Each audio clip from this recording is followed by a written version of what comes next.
si qaybteena aan u dhisno surface-ka intaan tagaya marka hadana add new section baan leeyahay hal container oo weyn aan dooranaya markaan hal container oo weyn doorto ayaan waxaan leeyahay height ka waxaad ka dhigtaa min height kadib min height markaan doorto ayuu wixii soo saaraya hadda min height ka waa 400 so waxaan leeyahay 300 ka dhig si xoogaa u yaraado kadib ayaan hadana waxaan tagayaa inta meeshan dhibca camal ah kadib ayaan intersection baan tagayaa hadana aan soo jeedaya intersection markaan soo jeedo intaan dhex dhigaya sidoo kale text ayaan soo qaadayaa intaan ku dhex tuurayaa oo waxaan rabaa inaan text inta ku qoro so textiga ayaa waxaan ugu qoran marka surface so waxaan leeyahay centerka tag centerka markaan geeyo ayaan style baan hadana tagayaa kadib ayaan colorkan ka bedelayaa iyo farta fartan waxaan leeyahay waxaad ka dhigtaa ilaa iyo 40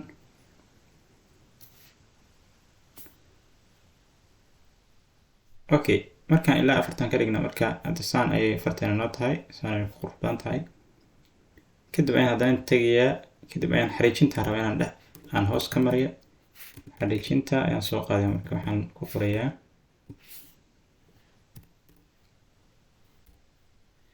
v-type okay waan soo jeedaa ayadana intaan dhex dhigaya xariijinta waatan hadda waan lagu soo daray ayadoo dheer aad u cad badan soo xariijinta widthkeedaan yaraynaa marka ilaa iyo waxaan leenahay 10 ilaa 10 okay sidoo kale centerkaan geenaynaa style baan tegaynaa marka colorkan ka bedelaynaa colorkeeda waxaan ka dhigaynaa color cagaar ah sidoo kale widthkana xoogaa waan yara badanna oo si xoogaa oo noqoto mid xoogaa yara buuran 2.5 maybe 2. yeah okay so 2.6 ayaan u dhaafaynaa gaabkana waxaan leenahay waxaad ka dhigtaa 2 ilaa iyo 2 okay advance aan tegaya marka si hoosta lagu sii geliyo xoogaa linkaan ka qaadaya margin kadibna kaliya waxaan leeyahay top iyo door top waxaan leeyahay marka -20 geli okay -20 markaan doorto marka wakaas hoos ayaa laga geliya so qaybtan iconka aan dhisno marka qaybtan iconka waxaan sameynaynaa inaan doorto icon marka icon box ayaan soo qaadanayaa aan soo jeediyaa intaan ku dhex tuuraya markaan icon box doorto inta ku soo dhex tuuro iconka haddaa rabto iconna caadi haddaa rabto intaad ka raadsan kartaa laakiin icon haddaa rabto inuu computerkaaga kugu jirana aad rabto inaad la soo degteen intaad ku dhufan kartaa upload so iconna inuu iigu jiro computerka ayaan la soo degayaa insert media yahay kadib markaan dhaho ayaa meeshan hadda ay ku qoran tahay view ay default ku qoran tahay ayaa waxaan leeyahay frame markaan dhaho marka meeshan shape-ka marka ayaa waxaa ka dhigi kartaa square haddaan ka dhigo saasay noqonaysaa haddaan ka dhigo marka circle saasay noqonaysaa marka annaga circle bay noo tahay circle baan dooranaynaa style baan tegayaa sidoo kale circle-kan waxaan ka dhigayaa marka waxaan ka dhigayaa colorkaas so colorka markaan doorano markaas circle noocaas laga dhigay space-kan wax yar ayaan yareynayaa ilaa iyo 5 camal 4 okay so sidoo kale kuwan aan u tagno content-ga marka meeshan ay ku qoran tahay hoose content ayaan ku dhufanayaa kadib ayaan text-ga ayaan waxaan leeyahay marka waxaad ka dhigtaa colorkiisa color cagaar ah sidoo kalena size-kana waxaad ka dhigtaa that sidoo kale aan bedelna marka waxa meesha noogu qoran waxaan noogu qoran waxa waaye web developer okay so hadda waxaa arkaysaa marka in saasna loo dooray oo hadda haddii aan isla eegno qaybteennan okay sidoo kale okay saan ayay noo tahay so waxaan sameynayaa marka hadda mid kale rabaa inaan inta ka sameeyo oo app developer asna ah waxaan kaloo sameyn karaa inaan dhaho duplicate si ay shaqada igu fududaato duplicate baan dhigi karaa kadib markaan duplicate dhaho ayaan bedeli karaa marka haddana waxaan leeyahay sidoo kale duplicate ilaa 3 qayb ay noqoto camal so kan u dambeeya kaliya waxaan leenahay marka delete oo 3 baan u baahanahay so kan ayaan style ka bedelinaa marka iyo sidoo kale sawirka waxaan soo gelinayaa sawirkan, sidoo kalena intana waxaan ku qorayaa marka app developer.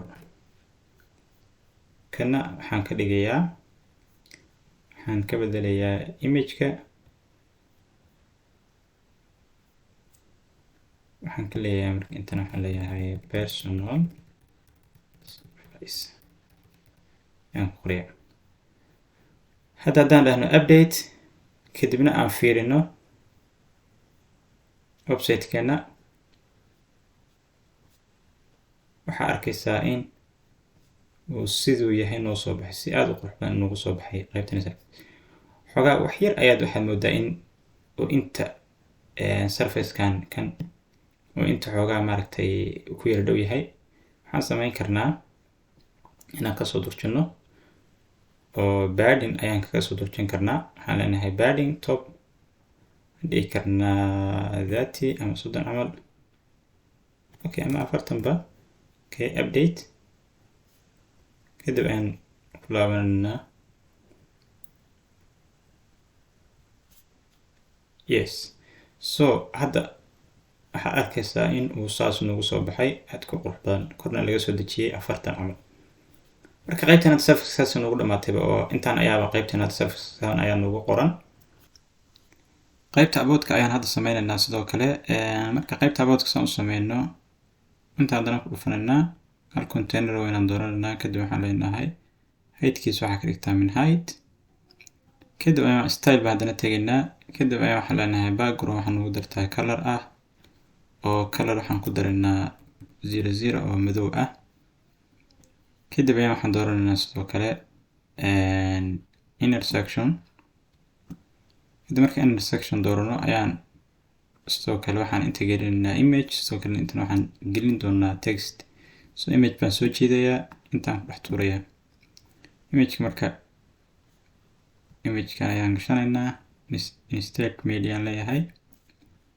kadib waa kan image-ka saasuu nagu soo galay. qaybtan kale sidoo kale ayaan rabnaa inaan soo gelino text, balse intaan text soo gelin horta image-ka wax yar aan ku dhejino. waxaa arkaysaa image-ka inuu yacni uusan haysan meeshan bottom-ka hoose, oo sida kan oo kale waxaan rabnaa inaan inta ku dhejino. so waxaan sameynaynaa advance inaan tagno, kadibna aan dhahno margin in bottom -20. so waxaa arkaysaa in uu hoosta sawirka galay oo lagu dhejiyo bottom-ka hoose. so textigan meeshaan hadda tegaynaa, waxaan heading baan soo qaadanaa, intaan ku dhex tuuranaa. kadibna waxaan ku qoraynaa about me, kadibna waxaan leeyahay duplicate. kadib ayaan style garanayaa marka kan style baan tegayaa. kadib waxaan leeyahay color-ka iyo farta ayaan ka bedelayaa. fartana waxaan ka dhigayaa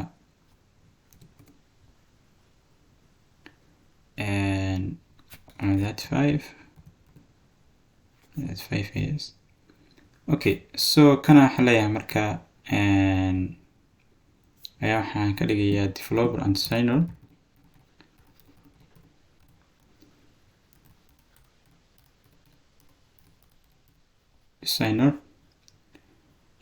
colorkiisana waa caddaan.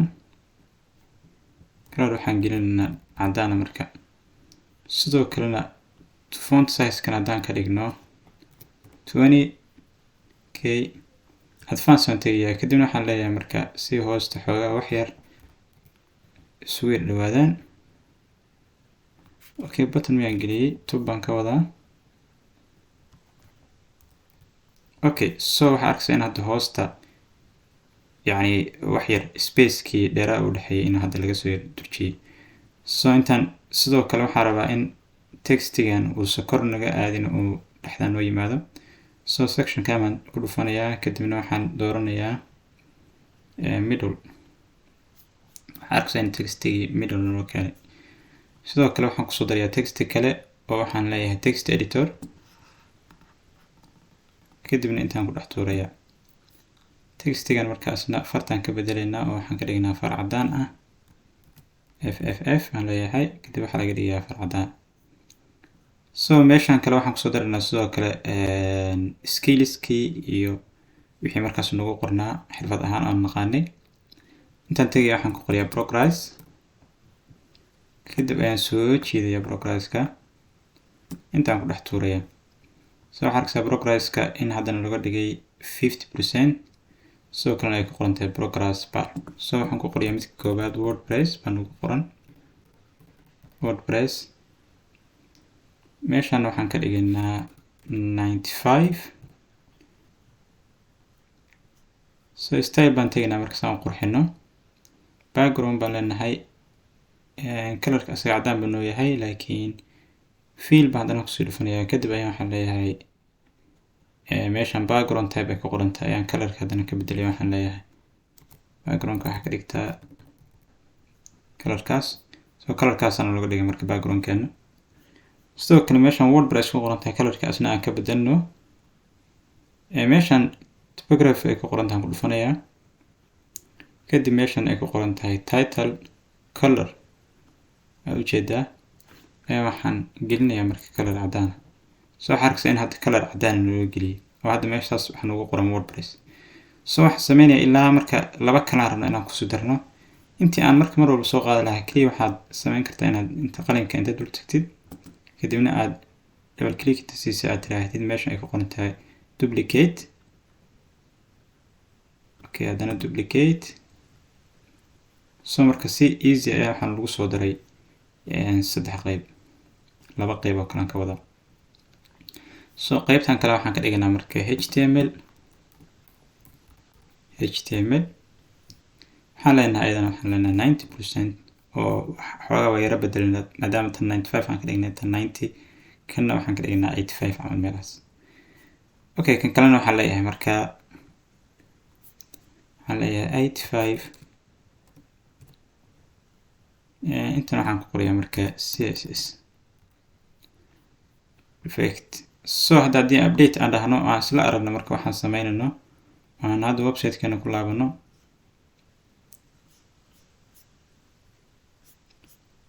okay waxaa arkaysaa in marka saas hadda nagu soo baxday aad u qurux badan yahay camal si aad u qurux badan. qaybteena koobaad isna aatana service waa kana about-ka hadda waa kana hadda qaybteen about-ka ayaan saas ku boobsiinaba. waxaa hadda kale u gudbanaa marka qaybteena works